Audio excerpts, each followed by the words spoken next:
I'm getting better. 6 months in, I finally learned how to ring a bell. Good afternoon, Rotarians and guests. Thanks to those of you that sat in the front row, and no thanks to those of you that didn't. That found past President Travis finding his way to the furthest away table. Appreciate that. Thank you. We start today's meeting with a moment of silence. We received word of the passing of Rotarian John Mackay. John was a member for 10 years and served previously as our community services chairman. So we ask you please keep John's family and loved ones in your prayers during this time. So please join me in a moment of silence.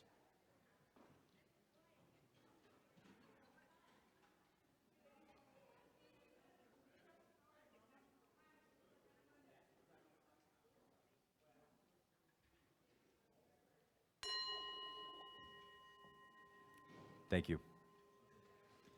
At this time, I'd like to ask Cindy Binkley to come to the podium to deliver a reflection and lead us in the Pledge of Allegiance.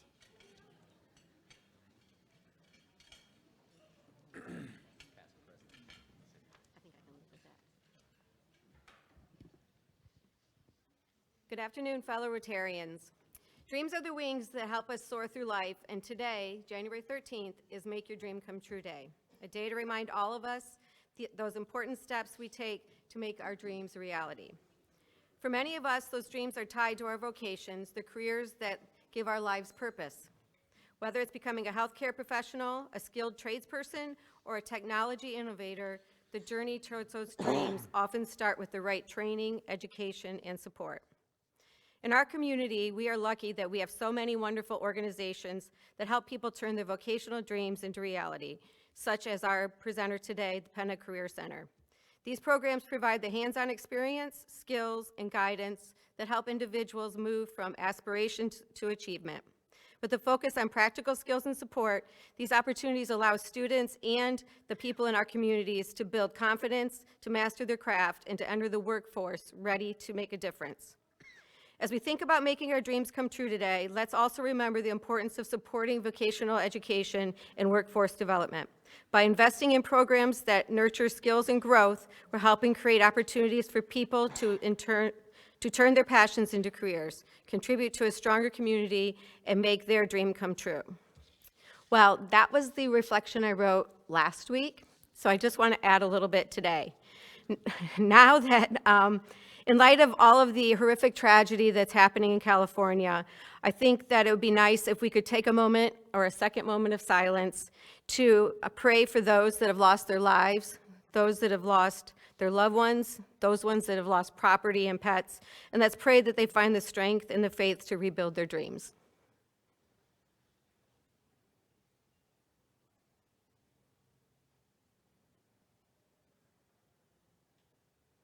Thank you. I pledge allegiance to the flag of the United States of America and to the republic for which it stands, one nation, under God, indivisible, with liberty and justice for all. I wasn't going to say it, Cindy. As we begin our meeting, I'd like to thank and acknowledge Impact Employment Solutions, and this month's meeting sponsor, and Rotarian Gary Murphy. Gary is out there somewhere. There he is, Gary. Thank you very much.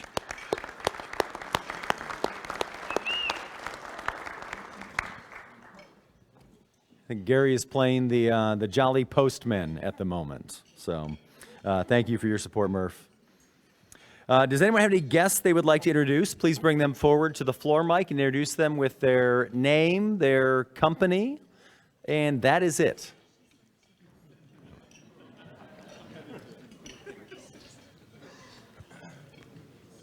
President Kevin, I'd like you all to meet my friend Mark Muller. Mark's retired, but he's got a really interesting background. His family is in the pipe organ building business. So I think it's a lost art. So I think it'd be really interesting to hear what his story is at some point. Awesome. Thank you very much. Mr. Muller, good to see you again. Good afternoon, fellow Rotarians and guests. Today I have with me my friend Mr. Keith Burkhold, who is the superintendent of a school I serve on the board for called Explorers Academy of Science and Technology. So welcome him. Awesome. Thank you so much for being here. Turn this down a little bit. Good afternoon. I would like to introduce Ursula Barrera Richards, who is the Chief HR Officer at TARTA. There you Ursula, thank you for being here. President Kevin, I have two guests with me today. I have the Provost from Lourdes University, Dr. Kate Butel, and the Dean of Nursing and Social Sciences, Dr. Jamie Curley. Awesome. Welcome. Thank you for being here. This time I'll invite Karen to the podium for an announcement about our upcoming Peace Summit.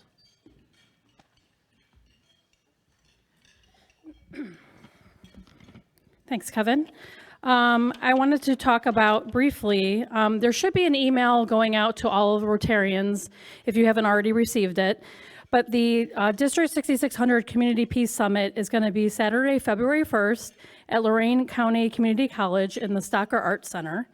It is from 9 to 3. It is an all-day event. There is breakfast and also a lunch provided, and it is free to everyone. We think this is a really important program to include high school and college students as well, to discover how experts, local leaders, and organizations are driving meaningful change through initiatives, such as school safety, youth empowerment programs, gun safety advocacy, and community building through urban farms and gardens. There are some great keynote speakers that are going to be there, some like 5 different breakout sessions, a panel discussion about peace and nonviolence centers at area universities. So I really recommend you take a look at it, and if you can come, please attend. If you have questions, let me know. Thanks. Karen, thank you very much. At this time, I will invite Pat Sheehan, our foundation annual campaign chair, to the podium for an announcement about our foundation's annual campaign.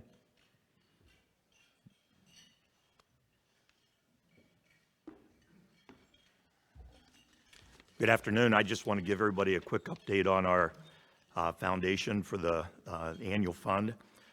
You might remember our goal for the year is $100,000, and we're a third of the way there. We've got a little bit over $33,000 raised.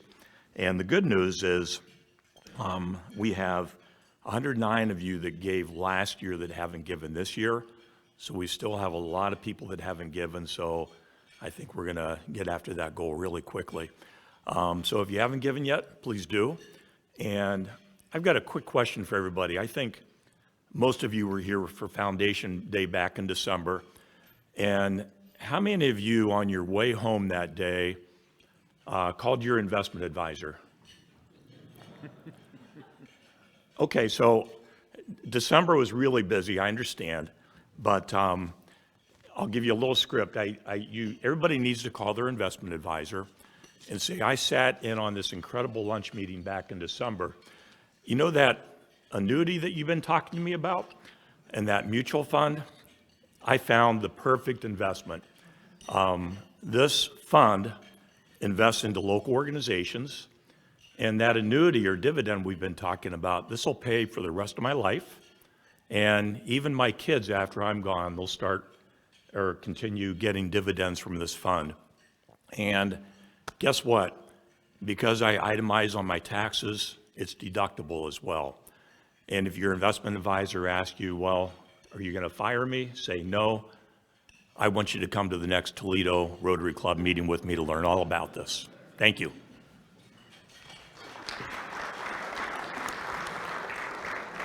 Thank you, Pat. I want to make sure I'm not skipping over anything. Otherwise, I now have 2 executive directors in the room that are going to throw things at me. So I would like to take a moment and just recognize, I know we talked at the last meeting about our interim executive director, Chris Schultz. I'm going to ask Chris to please stand real quick. Just for those of you who weren't here last week, we're excited to have Chris joining us. This is her This is the 1 week anniversary. This is your start of your second full week. We appreciate that. And those of you who may have missed the announcement, the reason is because Jackie is kindly helping us personally with our recruitment efforts by giving birth to a future Rotarian. And so we are excited for her as she starts that journey Thursday. So Jackie, congratulations and thank you for all you do.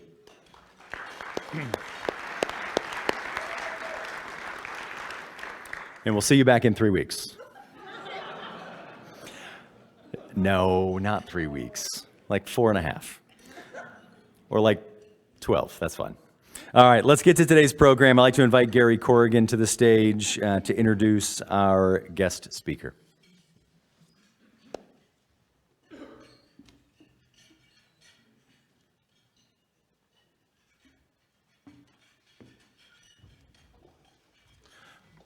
Well, thank you, President Kevin. I thought I'd give you a little introduction to a gentleman who's been at Penta County for 10 years. But first, in case you're confused, he is not related to Quinn Ewers, who is the quarterback for the Texas Longhorns. Our speaker is an Ohio State fan. He's also, in case you wondered, he's not a personal friend of Elon Musk. So in case you're wondering if he was, so you could noodle up to him, nope. And he did not invent something called the Wayback Machine. However, he is the superintendent of Penta County. He is a strong friend of career and technical education, and I would call him an inventor of the future. On your desk or table is a great piece of literature that kind of explains the myriad of details that go into what a Penta County is. But rather than read it, let's listen to the expert. Ed?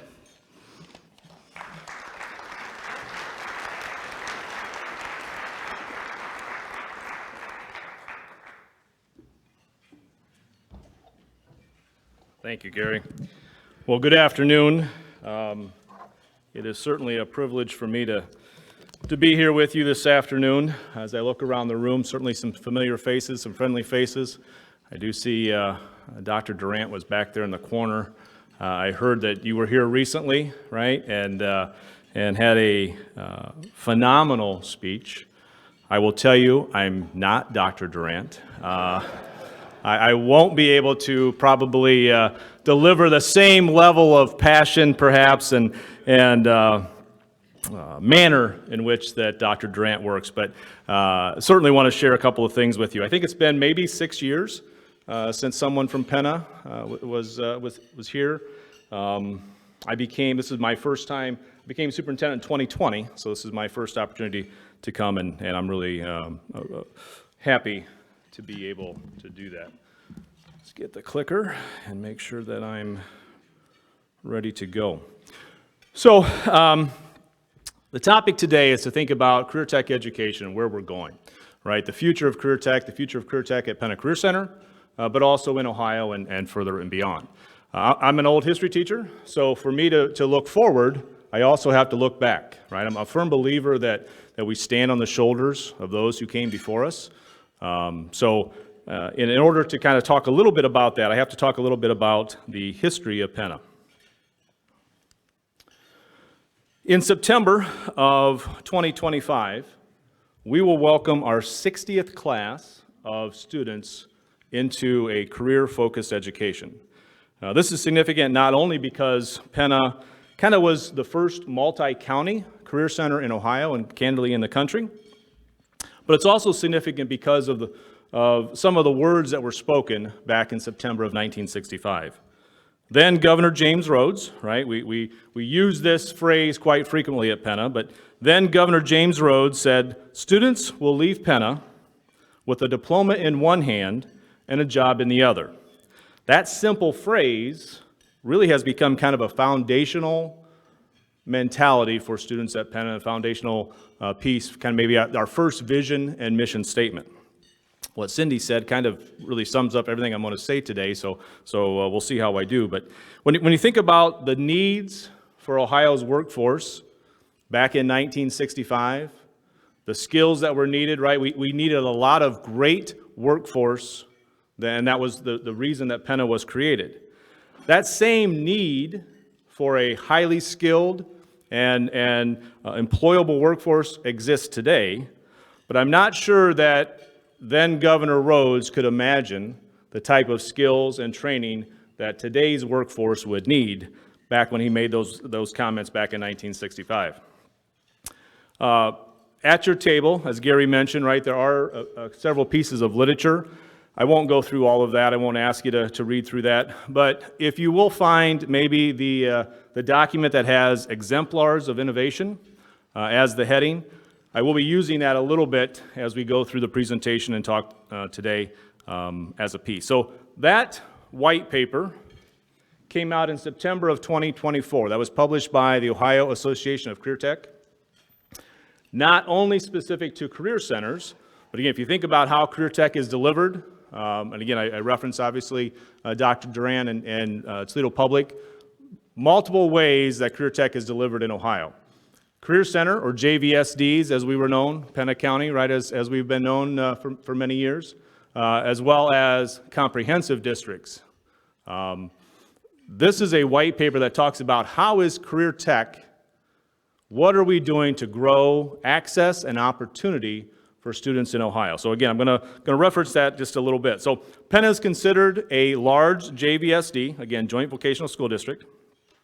In fact, we kind of fluctuate between being third and fourth largest in the state. Last I checked, we were third, but we compete with districts in the Cincinnati and Dayton area and some of those largest districts. Our high school programs primarily are focused on our 16-member schools.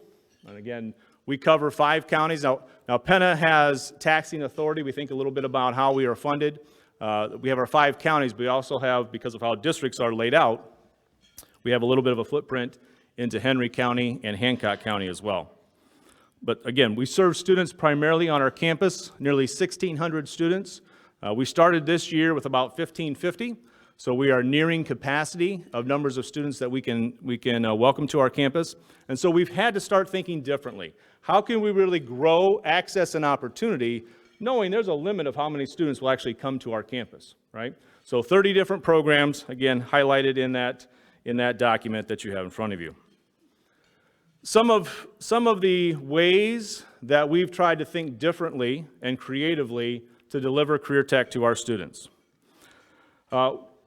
13 of our 16-member districts, we have what we call satellite programming. Traditionally, those are programs that have been in our member districts, but we've started thinking differently about how do we deliver that, right? It covers mainly 5 different programs. Those are our teachers, our instructors, in their buildings. We provide the instruction, we provide the resources, we provide the equipment to make sure those students who, for whatever reason, can or won't come to Pena's campus are still engaged in career tech education. In 2019, we built a building down in Bowling Green. That was kind of our first, it was built out of necessity, but also our first opportunity to grow what we like to call regional approach.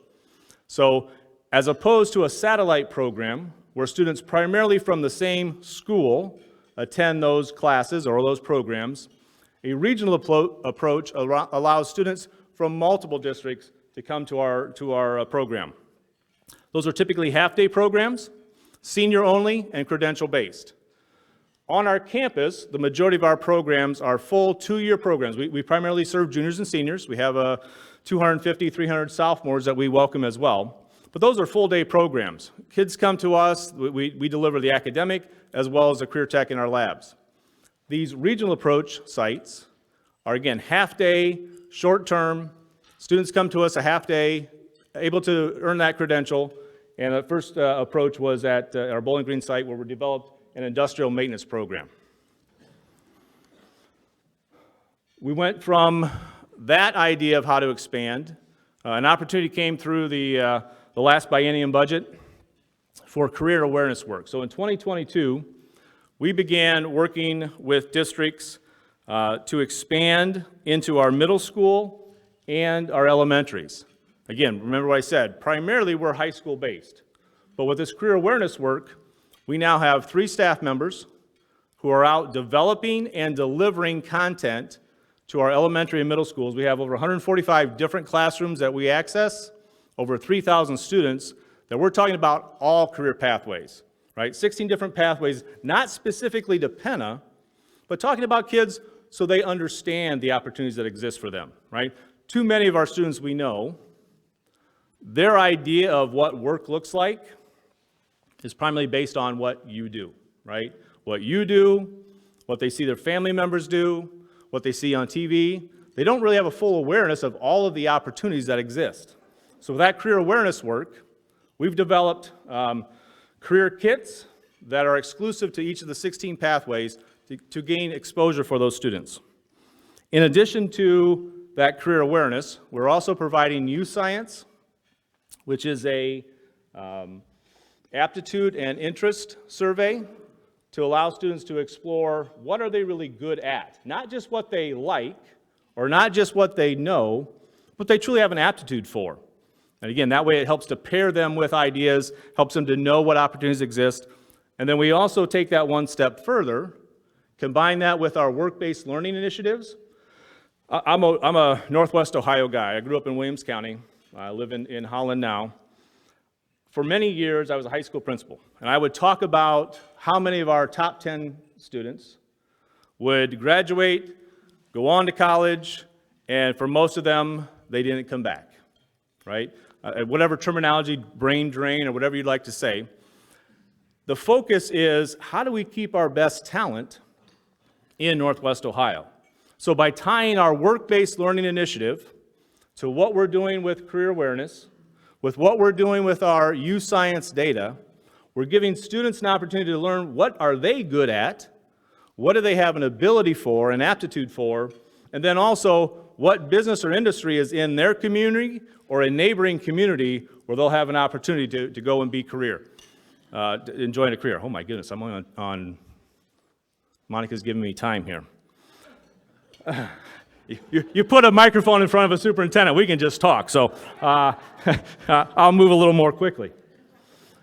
In 2024, so again, back in October, we had our first ribbon cutting event for a Holland Springfield building. A 1205 Corporate Drive, again, we talked about at Bowling Green. Now, on the south side of our footprint, right, we have about 1,000 square miles of service area. On the north side in Lucas County, now we have a building that was built in 1980. I believe GM originally created that. And we're creating spaces for students to, again, engage in that regional approach. Plumbing, phlebotomy, HVAC, robotics, both high school and adult. Again, about a year ago, the state allowed us to create what we call OTC Plus opportunities.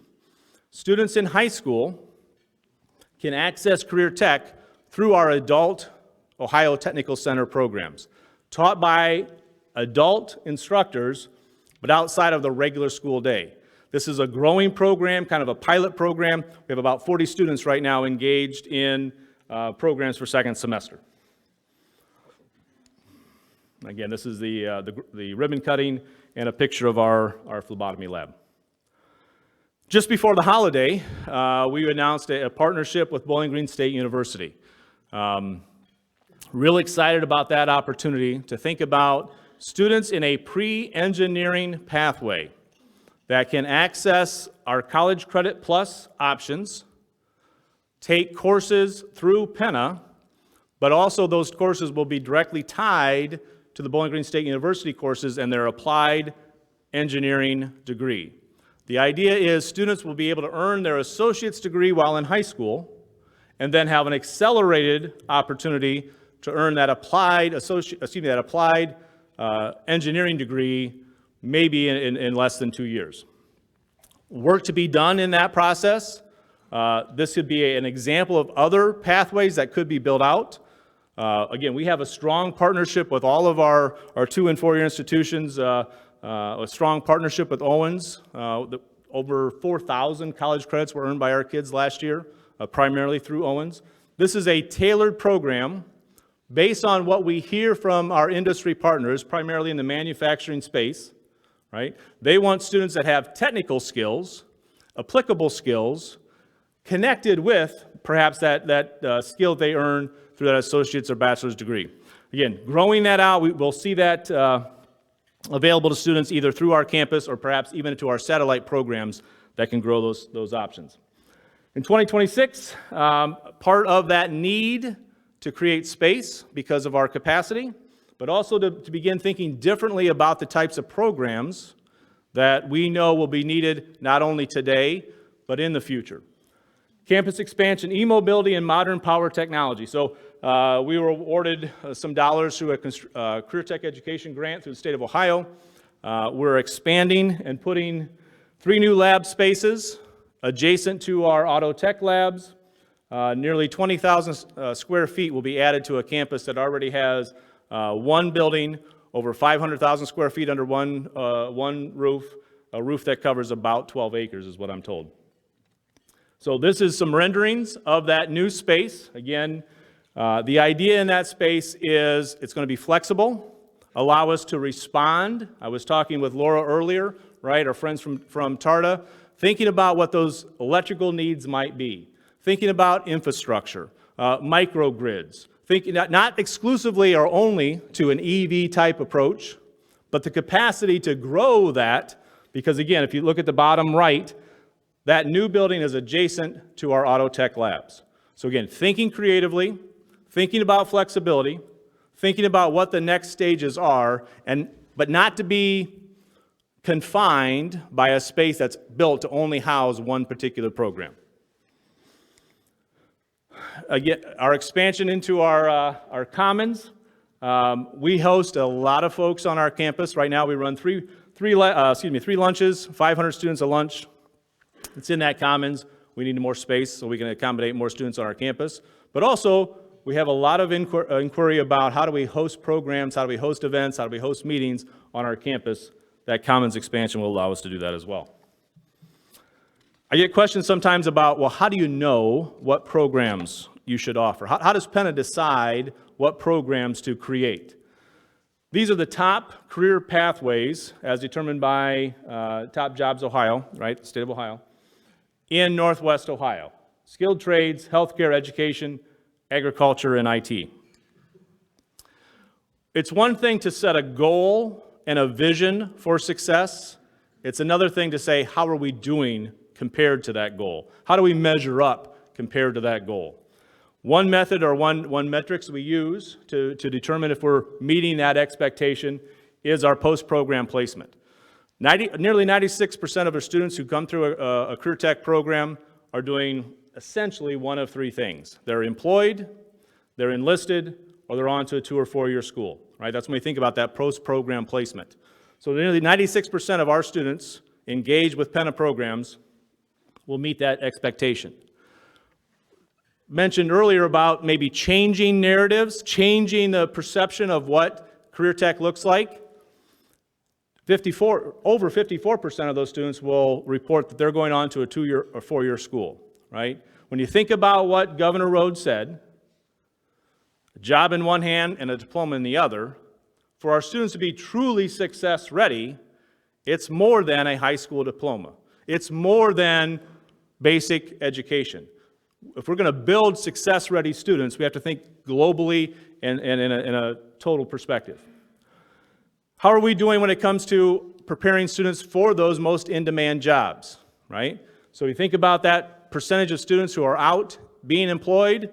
This is the percentage that are employed in connection to those highest in-demand jobs that I showed you a couple of seconds ago in those in Northwest Ohio. That one sliver should be agriculture, or excuse me, should be education. I'm not sure why that didn't calculate there. Growth of career tech, not only at Penna, but in Ohio.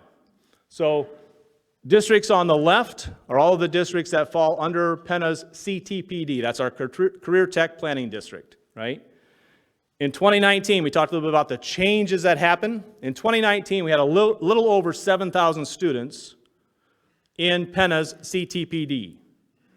Last year, that number grew to nearly 11,000, right? More students are looking for opportunities to engage with Penna, at their campus, with any other option that thinks about career tech, right? We know career tech is a vehicle to deliver skills that students need and that workforce are looking for. Another aspect of what we do is our adult programming. Again, there's something in your flyer there about our adult programs. We've made changes in our adult programs. Those used to be full-time, after work, 4 to 10, 4 nights a week programs. I don't know about anybody else, but I'm pretty sure no one has time to engage in that type of options. We've revamped our adult program. There's short-term training, there's credentialed training, that's stackable training, right? And we're focused on these primarily these traits for students in those programs. So again, thinking differently about what our students need and as well as what our employers need. Aspire is another option that we deliver through Penn Career Center, one that often people don't think about. Aspire used to be, you think about the old GED program, right? That alternative pathway to earn a high school diploma. We still very much do that, right? That's still a component of what we do. But other pieces of that Aspire program, helping American Citizen exam preparation, providing a bridge to post-secondary training, connecting with an underserved population. All of that is options through our Aspire program through Penn Career Center. A program that we'd just like to highlight quick is a partnership that we have with First Solar, right? They have employees that they want to grow to upskill. Some of them still need a high school diploma. Some of them will need some of those skill training that Penn can provide, and they're partnering with our Aspire program. How'd I do on time, Monica? I'm getting close to the wire. I wanted to save time for questions, right? Certainly you can connect with us this way, but when you think about Penn Career Center, I honestly, I tried not to twitch a little bit when I heard Gary say Penn County, right? Penn County is 1965. Penn Career Center and what we're doing and the future of what we're doing is so much more. Penn County delivered a phenomenal option for students. Absolutely phenomenal. We stand on the shoulders of those who came before us. A foundational skill set, but again, as I mentioned, more needs to happen. More access, more opportunity, thinking creatively about what students need, how that matches their need with what our employers need as well. That's what Penn Career Center is delivering. That's what Career Tech in Ohio is delivering. So I'm happy to take any questions if you have them.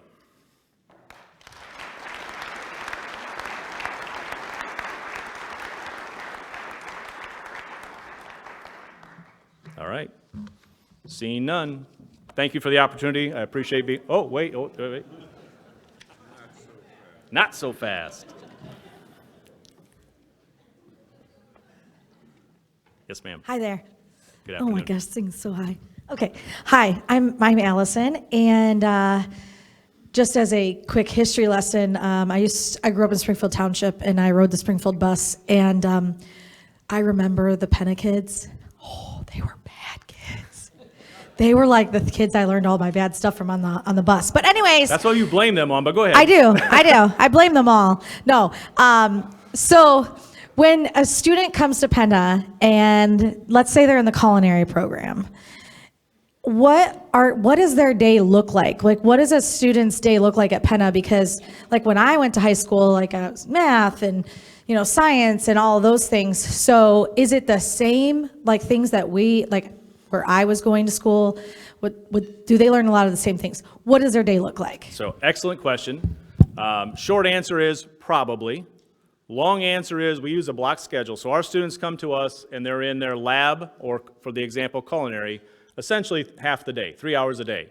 The other half of the day, because of our block schedule, they're earning all of their high school required courses, their math, their science, their PE, all those kind of things. So because of our block schedule, those students who come to us as a full-time student, right, their bus drops them off, whether it's Springfield or Anthony Wayne or any other district, right, drops them off, they're with us all day long. Half of their day is academics. The second half of their day is in the lab setting. Hello, thank you. There we are. Hi. Thank you so much for the information and for the presentation. As a Toledoan, I feel like I've always known about Penna, but I haven't known a lot. So thank you so much for that insight. When you're thinking about serving so many different regions here in Northwest Ohio, so many different counties, when you're talking about expansion, where does the funding come from? How is that supported?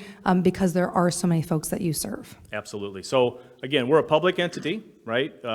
We're, I won't say just like, but similar to any of our public schools, right? We receive the same type of state foundational funding.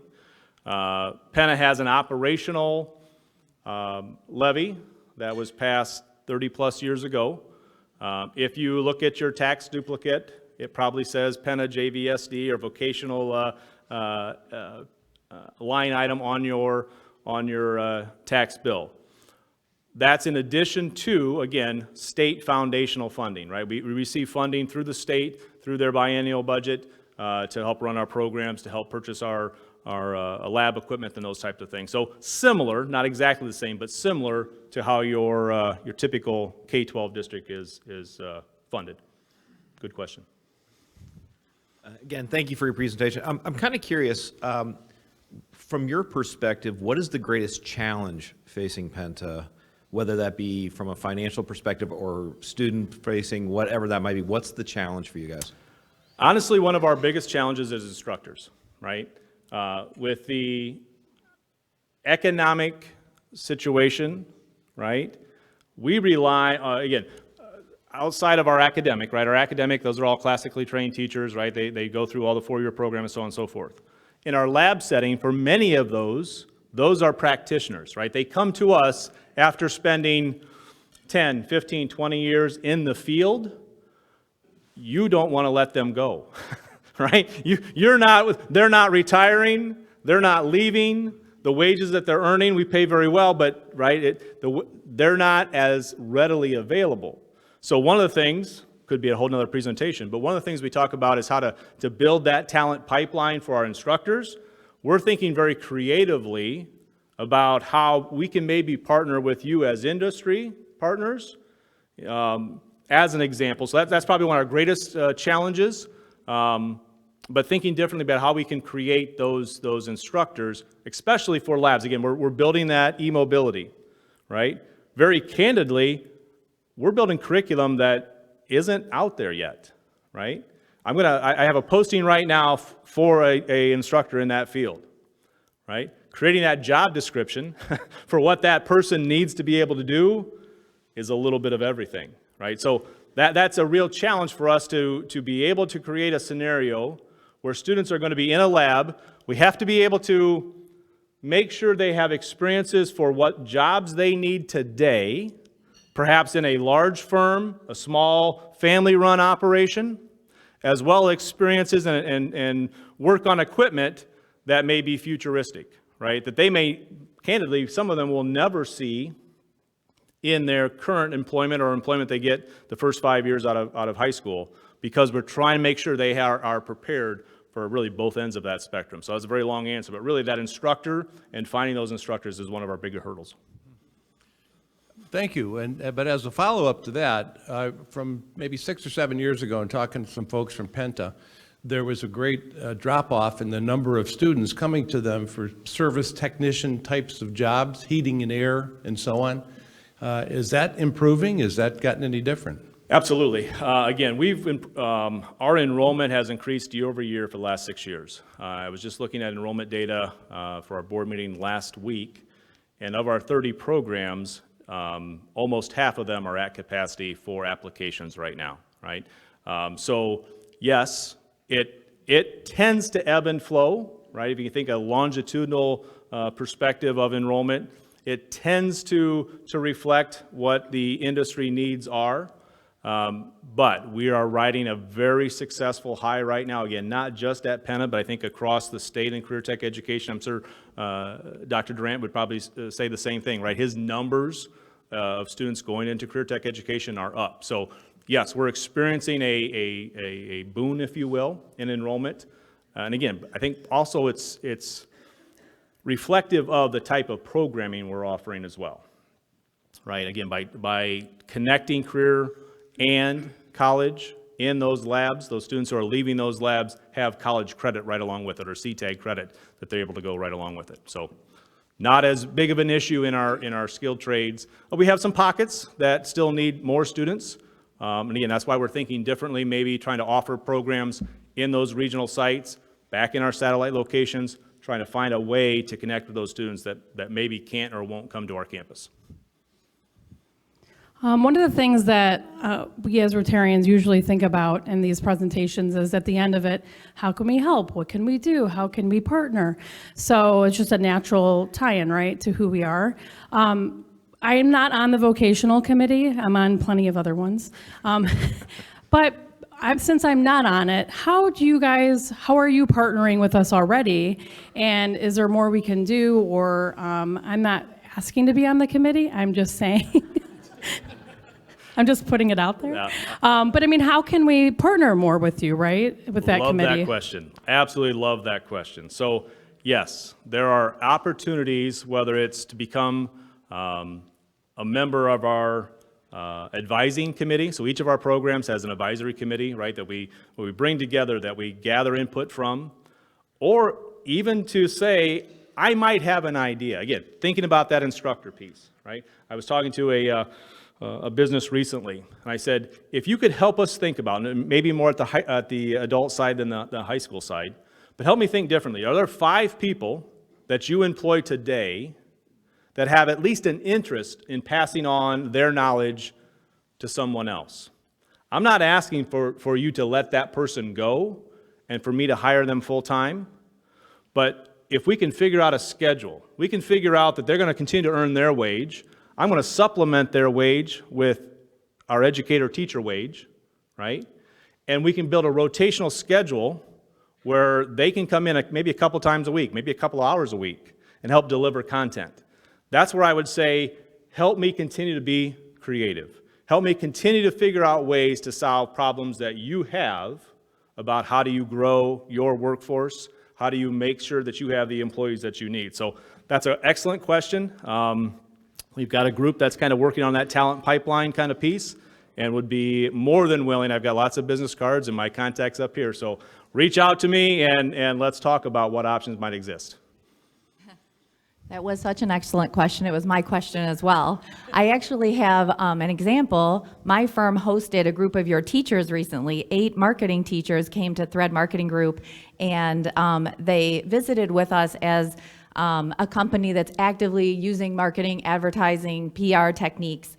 And so they were trying to bridge the gap from academia to what we're actually practically doing. And so I think they learned a lot, and then they took that knowledge back to their students. So it was a really spirited, fun conversation, and it was a mentorship, a really nice interaction. And then a week later, a gal from Penta who had graduated and is now off to Cincinnati came and shadowed me for the week. So it was a really fun way that, you know, my firm could help and connect the dots.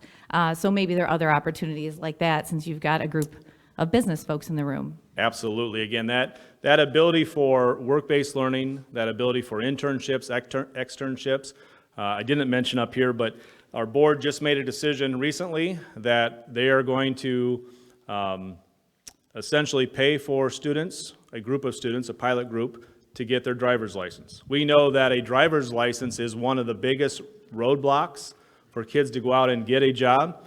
The state made a change where now that driver's license is an industry recognized credential. We pay for credentials anyway, right? So we're making that leap to say, and again, it's a small pilot group to start. Candidly, we already had more students than we had room for, so it'll grow, I'm sure, right? But again, how do we get our students to your place of employment? How can you come? It's wonderful when our kids can go out, right, to see what it looks like.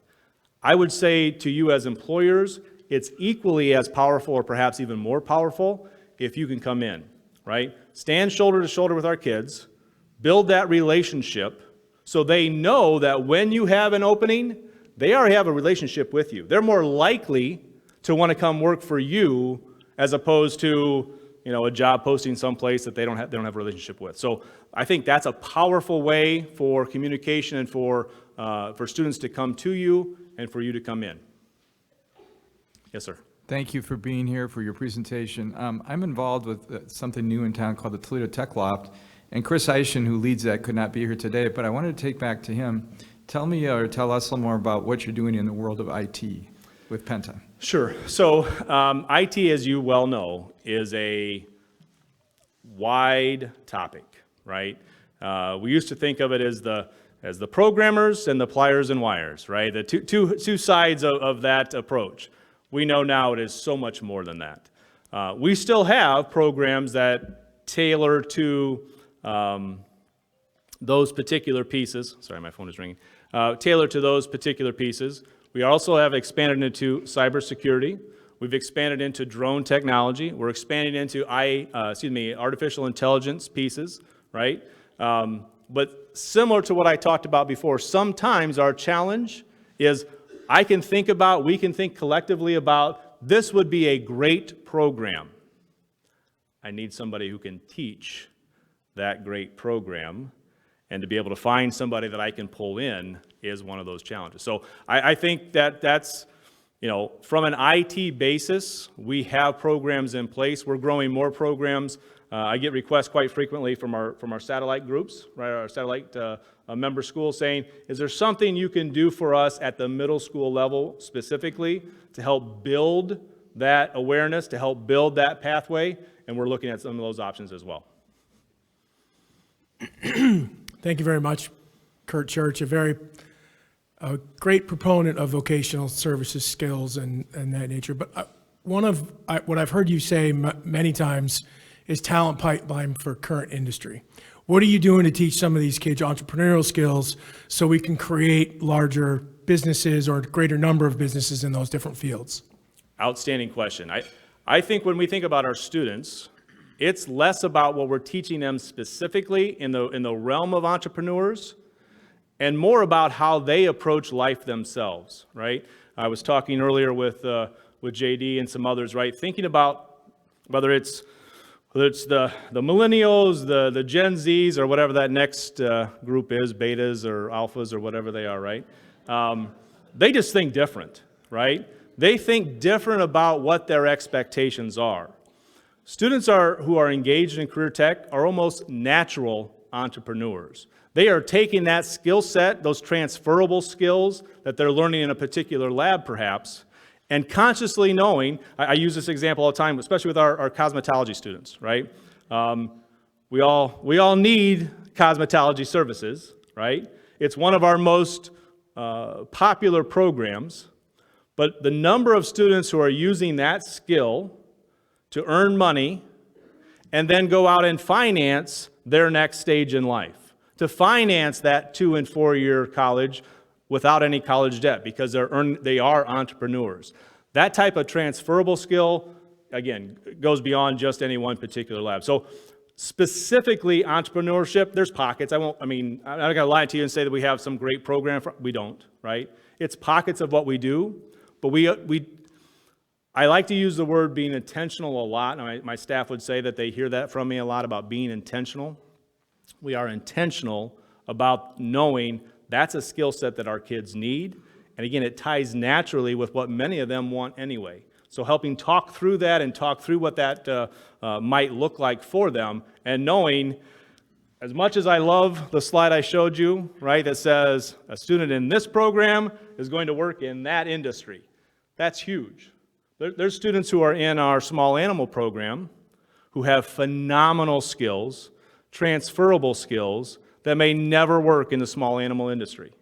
They could work in many other industries because of those skills that they have that are transferable. So it's an area that we talk about, an area that we present to our students, but not a standalone program that we have.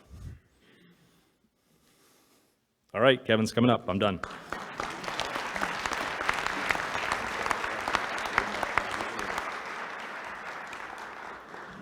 I certainly was not going to give you the hook. You brought your own with you. So, hey, I was flipping through the program guide. I will say, Ed, the students in the program guide all appear to be very kind, respectful students. I have no idea what Allison's talking about. Yeah. Yeah, that was... Yeah. We're not going to talk about how long ago that was, Allison. I was going to say indirectly, I think Penna then taught me a bunch of bad things because I learned everything inappropriate I know from Allison, so it is what it is. Thank you very much for your presentation and your time today. We have a gift for you, a book that was authored by past President Clint Mock, Historical Tales of Toledo. As your first time speaking to us, you don't have a previous copy of that, although I'd give it to you again anyway. But I appreciate your time. We're also going to make a donation in your name to Rotary International's Polio Plus Fund to join with Rotary International's efforts to eradicate polio. So thank you very much. Another round of applause for Ed Ewers.